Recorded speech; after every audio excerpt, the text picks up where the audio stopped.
Hi friends, welcome to Raya Tamil kitchen. சுடு தண்ணியில் aluminium foil பேப்பரை போட்டு பாருங்கள், நீங்களே ஷாக் ஆகிடுவீங்க.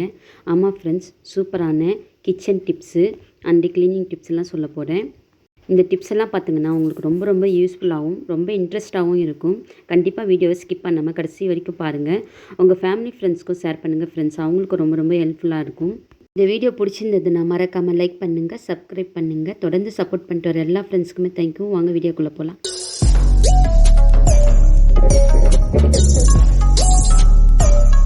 முதல் டிப்ஸ் என்னென்னு பார்க்கலாம் ஃப்ரெண்ட்ஸ். இப்போ நம்மளுக்கு மலிவாக தேங்காய் கிடைக்குதோ அந்த நேரத்தில் நம்ம தேங்காய் வாங்கி ஸ்டோரேஜ் பண்ணி வச்சுக்கலாம் ஃப்ரெண்ட்ஸ்.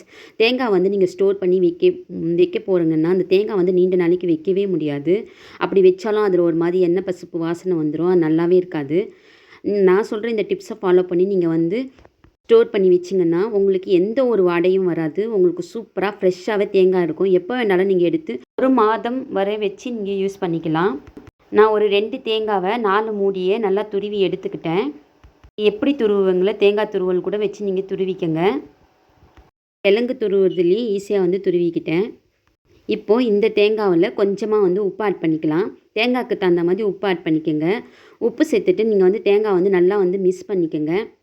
மிக்ஸ் பண்ணிவிட்டு நீங்கள் இந்த மாதிரி ஸ்டோரேஜ் பேக்கில் எடுத்து வச்சு நம்ம ஸ்டோர் பண்ணி வச்சுக்கலாம். இந்த தேங்காவை எல்லாத்தையும் நான் இதில் ஆட் பண்ணிக்கிறேன். இது 2 தேங்காய்.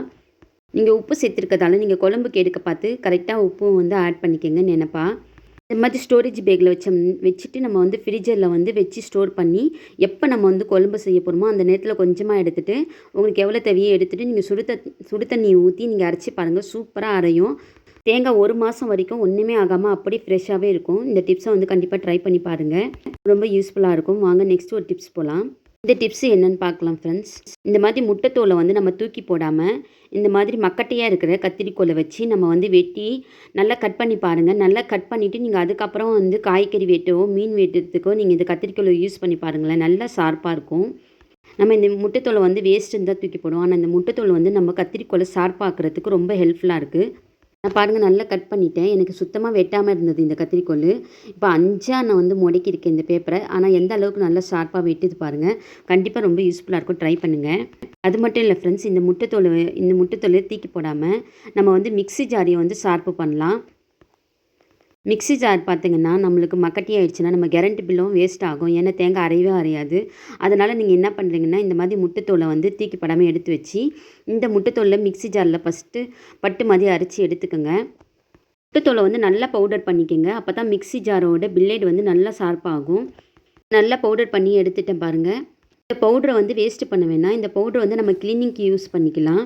நான் அதையும் வீடியோவாக போட்டிருக்கேன். என்னுடைய வீடியோவில் போய் நீங்கள் பாருங்கள், உங்களுக்கு ரொம்ப யூஸ்ஃபுல்லாக இருக்கும். இப்போ நான் அந்த பவுடரை எடுத்துகிட்டு நம்ம இப்போ இதை கழுவிட்டு நீங்கள் தேங்காய் அரைச்சாலும் சரி, இல்லை நீங்கள் என்ன யூஸ் பண்ண போகிறவங்களோ மிளகு தூள் எது பண்ணுறதுக்கும் நல்லா ஷார்ப்பாக பண்ணும்.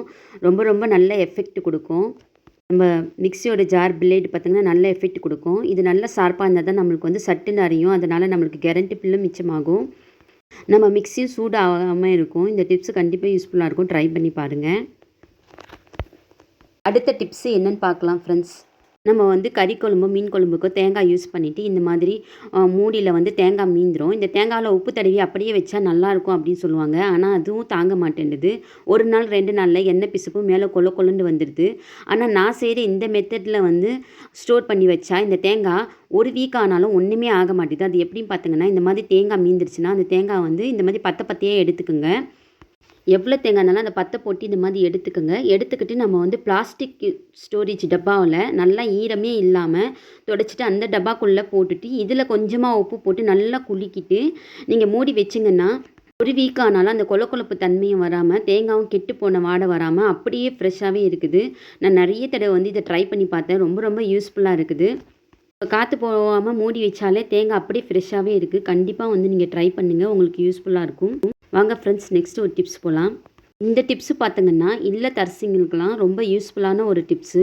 யூஸ்ஃபுல்லான டிப்ஸை கடைசி வரைக்கும் பாருங்கள் ஃப்ரெண்ட்ஸ், ஸ்கிப் பண்ணாமல். உங்களுக்கு ரொம்ப ரொம்ப பயனுள்ளதாக இருக்கும். நான் இப்போ இந்த மாதிரி அகலமான ஒரு பாத்திரத்தை வச்சுருக்கேன். அகலமாக என்ன பாத்திரம் இருக்கோ அதை வச்சுட்டு அதில் தண்ணி ஊற்றி வச்சுக்கோங்க. அந்த தண்ணி நல்லா கொதிக்கிற டைமில் இந்த மாதிரி அலுமினியம் ஃபாயில்ஸ் ஒரு துண்டு எடுத்துக்கோங்க. சும்மா கொஞ்சமாக இருந்தால் போதும். அந்த அலுமினியம் ஃபாயில்ஸை வந்து இந்த மாதிரி கட் பண்ணி துண்டு துண்டாக கட் பண்ணி தண்ணியில் போட்டுக்கோங்க. சூப்பர் மார்க்கெட்லேயும் கிடைக்குது இப்போ ஈஸியாக. இந்த மாதிரி வாங்கிக்கிட்டோம்னா நம்மளுக்கு ரொம்ப யூஸ்ஃபுல்லாக இருக்கும். இந்த அலுமினியம் ஃபாயில்ஸை நம்ம இந்த மாதிரி தண்ணியில் வந்து நல்லா கட் பண்ணி சேர்த்துக்கோங்க. நல்லா பொடிச்சா எந்த அளவுக்கு முடியுமோ அந்த அளவுக்கு கட் பண்ணி சேர்த்துட்டு நல்லா மிக்ஸ் பண்ணி இதை வந்து நல்லா ஒரு நிமிஷம் வந்து காய்ச்சிங்க. சுடு தண்ணி வந்து கொதிக்கிற அளவுக்கு நல்லா காய்ச்சிங்க.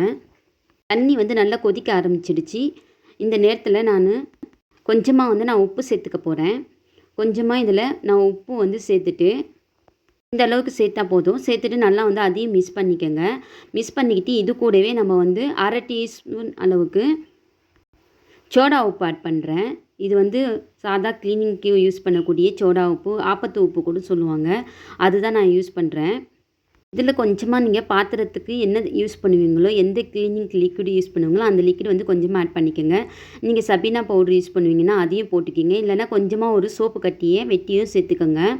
இது எதுக்குன்னு பார்த்தீங்கன்னா, நம்ம கிச்சனில் உள்ள சில்வர் பாத்திரங்களெல்லாம் பளபளன்னு ஆக்குறதுக்கு தான் இந்த டிப்ஸை வந்து நம்ம யூஸ் பண்ண போகிறோம். நான் இந்த கரண்டிங்கெல்லாம் கிச்சனுக்கு ரொம்ப வருஷமாக யூஸ் பண்ணிகிட்ருக்கேன். யூஸ் பண்ணி இது ரொம்ப மங்கலாகவும் மங்கி போய் ரொம்ப கலரை மாறி போச்சு. இப்போ இது எப்படி நான் வந்து கலரை கொண்டு வரேன்னு மட்டும் நீங்கள் பாருங்கள் லைவாக. ரொம்ப நல்ல எஃபெக்டாக இருக்குது இந்த வீடியோவில். இந்த மாதிரி பளபளப்பு போன எந்த சில்வர் பாத்திரமாக இருந்தாலும் அதை எடுத்துக்கோங்க. இந்த மாதிரி சின்ன கரண்டி, பெரிய கரண்டி, பெரும்பாலும் நம்ம கரண்டி அதிகமாக யூஸ் பண்ணுவோம்.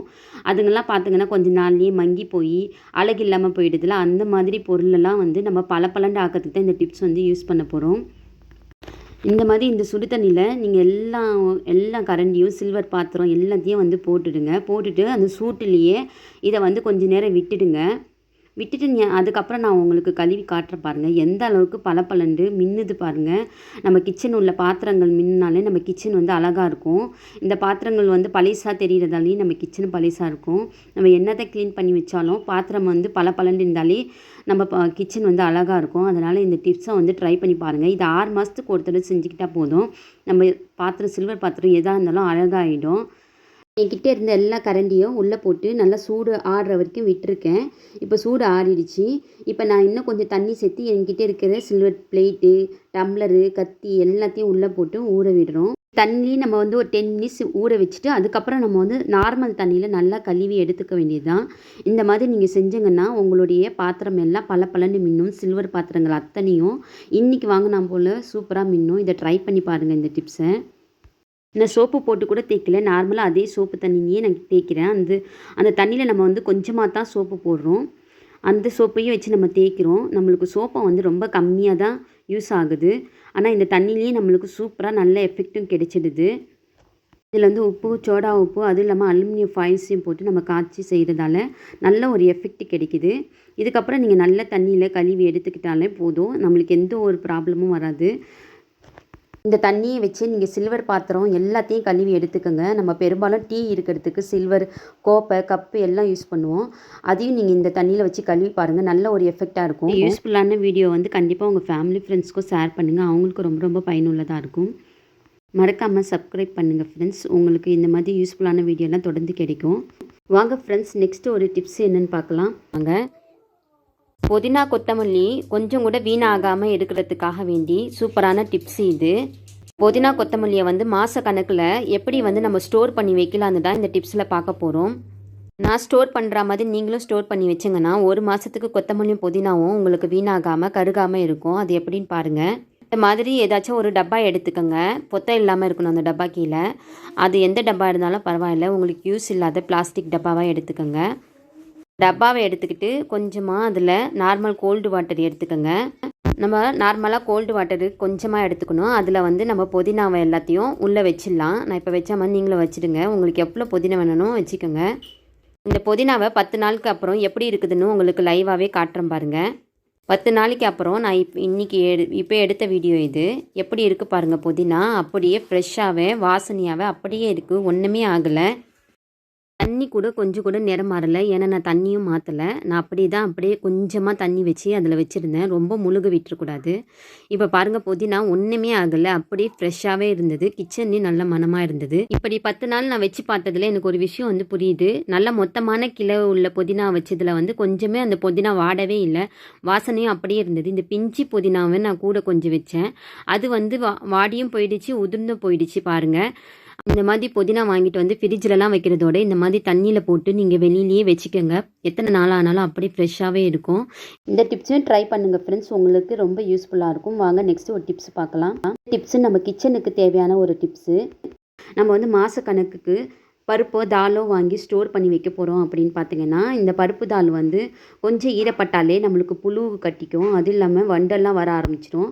அந்த மாதிரி ஈரப்படாமல் நல்லா கரெக்டாக வந்து டப்பாவில் போட்டு ஸ்டோர் பண்ணிக்கோங்க. அதில் வந்து இந்த மாதிரி 2 கொட்டாங்குச்சியை உடச்சி உள்ளே வச்சுட்டு அதுக்கப்புறம் இந்த மாதிரி டைட்டாக மூடி வைங்க. இந்த மாதிரி நீங்கள் டைட்டாக மூடி வச்சிங்கன்னா ஒரு பேப்பர் போட்டு நீண்ட நாளைக்கு உங்கள் தால் வந்து வாசனையும் வராமல் இருக்கும். அதே சமயத்தில் புழு வண்டு வராமல் நல்லா சேஃபாக இருக்கும். இந்த டிப்ஸை யூஸ் பண்ணி பாருங்கள். இந்த டிப்ஸ் பார்த்தீங்கனாலும் ரொம்ப ரொம்ப யூஸ்ஃபுல்லான டிப்ஸ் இல்லத்தரசிங்களுக்கெல்லாம். நம்ம வந்து பால் காய்ச்சினாலும் சரி, இந்த மாதிரி நெய் காய்ச்சினாலும் சரி, நான் பட்டரில் வந்து நெய் காய்ச்சுறேன். இதை வந்து நம்ம பக்கத்துலேயே நின்று செய்ய வேண்டியதாக இருக்கும். இது ஒரு அவசரத்துக்கு கூட நம்ம விட்டுட்டு போக முடியாது. ஏன்னா பொங்கி வந்து ஊற்றிடும். நம்ம ஸ்லோவாக வச்சாலும் ரொம்ப டைம் எடுக்கும், கேஸும் வேஸ்ட் ஆகும். நம்ம ஃபாஸ்ட்டாக வச்சு எந்த அளவுக்கு முடிக்கிறோமோ வேலை அந்த அளவுக்கு நம்ம கேஸையும் மிச்சப்படுத்தலாம். அப்படி பாஸ்ட்டாக செய்கிற நேரத்தில் பொங்கி வராமல் இருக்கிறதுக்கு நடுவில் வந்து இந்த மாதிரி கரண்டியை வச்சுடுங்க. நெய்யாக இருந்தாலும் சரி, பாலாக இருந்தாலும் சரி, பால் பாயாசம் செய்கிறதா இருந்தாலும் சரி, நீங்கள் இந்த டிப்ஸை வந்து ஃபாலோ பண்ணி பாருங்கள். உங்களுக்கு வந்து பொங்கி வராமல் கீழே வந்து ஊற்றாமல் இந்த கரண்டி வைக்கிறதாலே நம்மளுக்கு ஸ்டாப் ஆகிடும். ரொம்ப சிம்பிளான டிப்ஸ் தான், ஆனால் ரொம்ப யூஸ்ஃபுல்லான ஒரு டிப்ஸு. ட்ரை பண்ணுங்கள் ஃப்ரெண்ட்ஸ். சொன்ன எல்லா டிப்ஸுமே ரொம்ப யூஸ்ஃபுல்லாக இருக்கும்னு நினைக்கிறேன். அப்படி இருந்ததுன்னா மறக்காமல் லைக் பண்ணுங்கள், சப்ஸ்கிரைப் பண்ணுங்கள். சப்போர்ட் பண்ணிட்டு வர எல்லா ஃப்ரெண்ட்ஸுக்குமே தேங்க்யூ. நெக்ஸ்ட் ஒரு வீடியோவில் சந்திக்கிறேன். பாய்.